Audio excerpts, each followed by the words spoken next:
Hello viewers, आप सभी का स्वागत करता हूं मेरे इस यूट्यूब चैनल पर।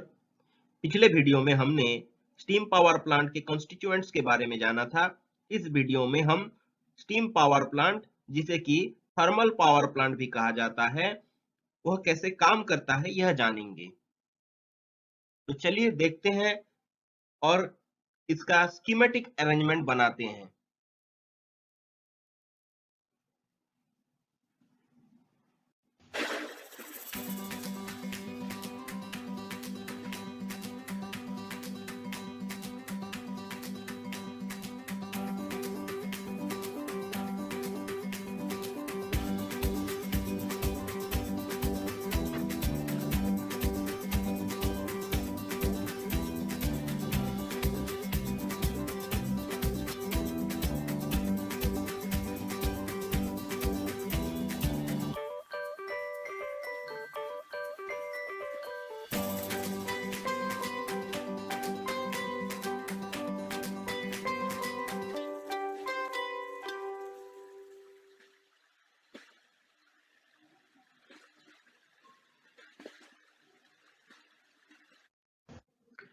ये स्कीमेटिक अरेंजमेंट रेडी हो गया। अब इसको समझने की कोशिश करते हैं। Schematic arrangement of thermal power station. तो जैसे आप यहाँ पर स्क्रीन पर देख रहे हैं, पहला है कोल्ड स्टोरेज।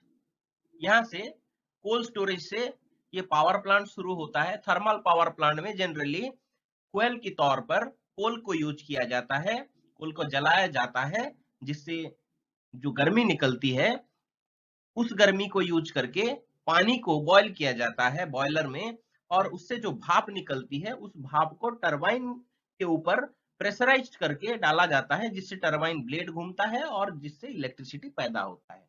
तो इसको स्टेप बाय स्टेप समझने की कोशिश करते हैं। पहला है कोल्ड स्टोरेज।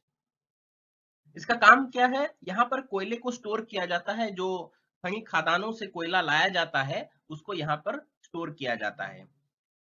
वहां से कोल हैंडलिंग प्लांट तक कन्वेयर बेल्ट से या रोड से या रेल से या जहाज के माध्यम से प्लांट तक, कोल हैंडलिंग प्लांट तक कोल स्टोरेज से कोल को पहुंचाया जाता है। ये कोल हैंडलिंग प्लांट जो है, इसके कई सारे कार्य होते हैं, जिनमें से दो बहुत ही महत्वपूर्ण है। पहला है कोल डिलीवरी और दूसरा है कोल प्रिपरेशन। कोल डिलीवरी क्या है और इसमें क्या होता है? कोयले को कोल्ड स्टोरेज से रेल, रोड या सड़क या जहाज के माध्यम से प्लांट तक पहुंचाया जाता है। दूसरा है कोल प्रिपरेशन। कोल प्रिपरेशन में क्या किया जाता है? कोल प्रिपरेशन में प्लांट तक जो कोयला पहुंचता है उसका आकार बड़ा रहता है।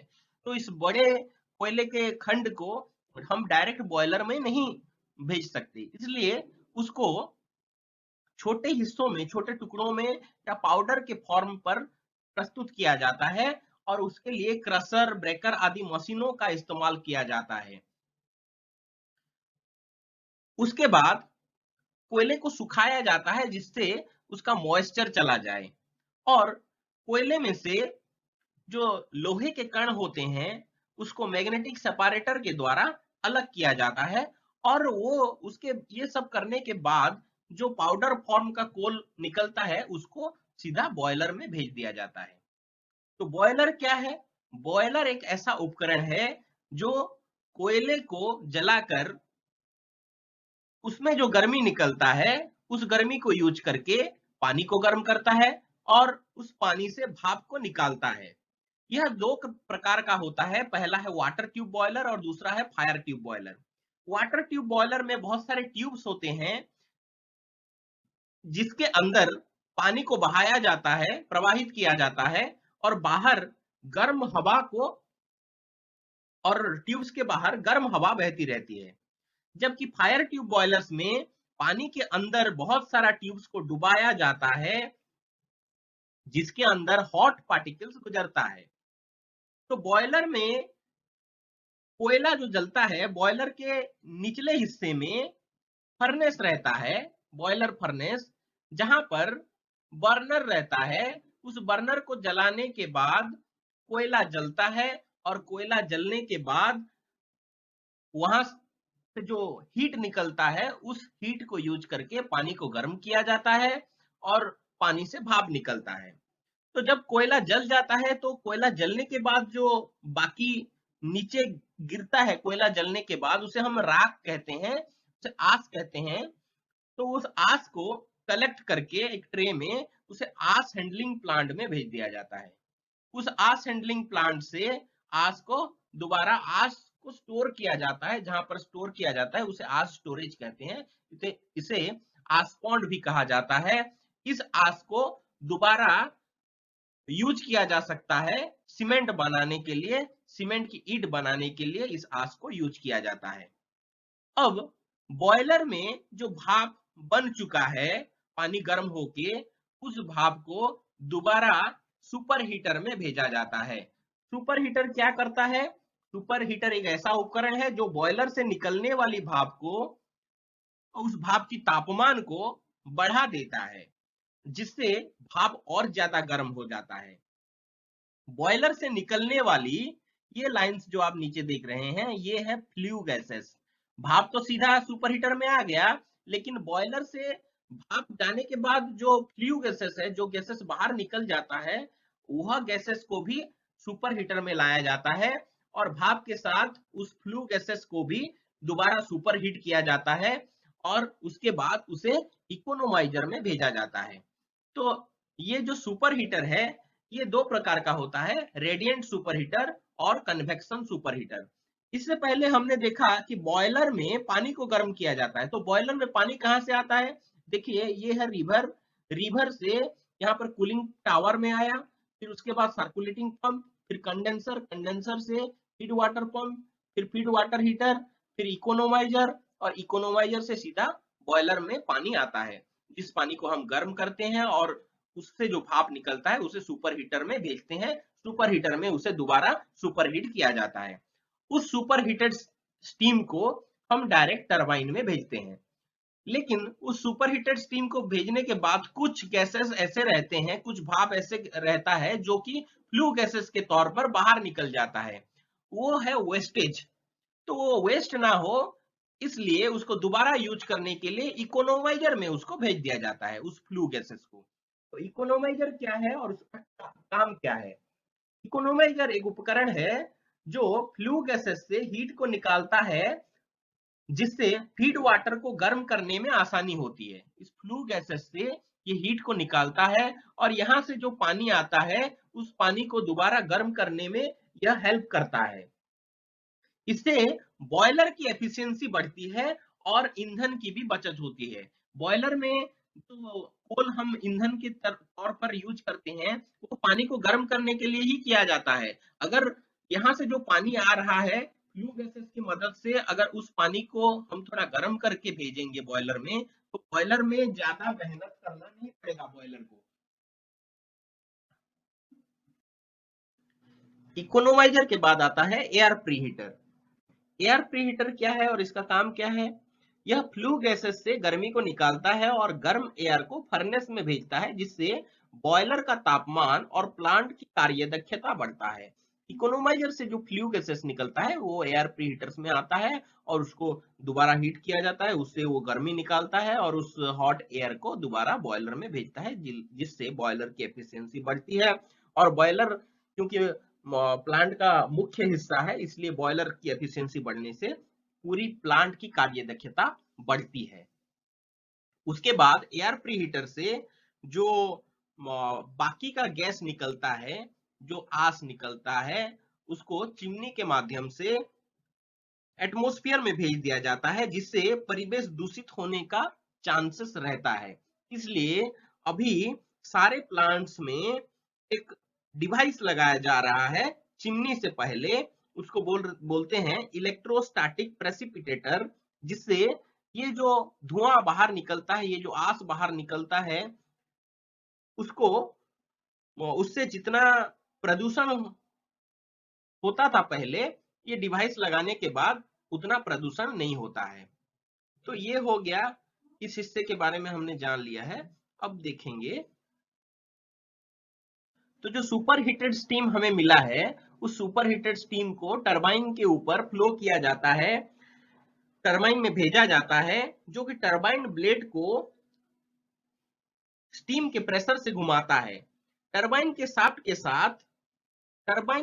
साथ अल्टरनेटर का शाफ्ट यहाँ पर कपलिंग किया हुआ होता है, जुड़ा हुआ होता है, जिससे जब high pressurised steam turbine blade को घुमाता है तो टरबाइन के साथ जुड़ा हुआ ये शाफ्ट भी घूमता है। इसके घूमने के साथ अल्टरनेटर का शाफ्ट भी घूमता है, जिससे अल्टरनेटर स्टार्ट हो जाता है।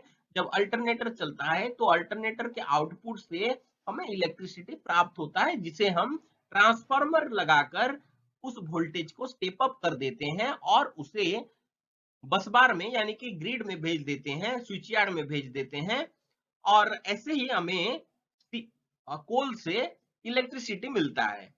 अब इसमें और कुछ कंपोनेंट्स हैं, उसको जानने की कोशिश करते हैं। टरबाइन ब्लेड पर जब भाप हाई प्रेशर से गुजरता है तो टरबाइन ब्लेड घूमता है। घूमने के बाद वह स्टीम एग्जॉस्ट स्टीम में परिवर्तन हो जाता है और बाहर निकल जाता है। ये स्टीम बेकार ना जाए, उसे हम किस प्रकार दोबारा यूज में ला सकें, इसके लिए एग्जॉस्ट स्टीम को कंडेंसर में भेजा जाता है और कंडेंसर में इसे जमा किया जाता है। तो कंडेंसर क्या है? कंडेंसर एक ऐसा डिवाइस है जो high pressure super heated steam को जमा करने के बाद यहाँ पर कंडेंसर में वह घनीभूत होता है, ठंडा होता है। ठंडा होने के बाद वो पानी के फॉर्म में आ जाता है, लिक्विड फॉर्म में आ जाता है। इस प्रकार वेस्ट एग्जॉस्ट स्टीम को दोबारा ठंडा करके इसे फीड वाटर पंप के द्वारा इसे ऐसे फीड वाटर पंप में फिर इकोनोमाइजर के थ्रू बॉयलर में भेजा जाता है।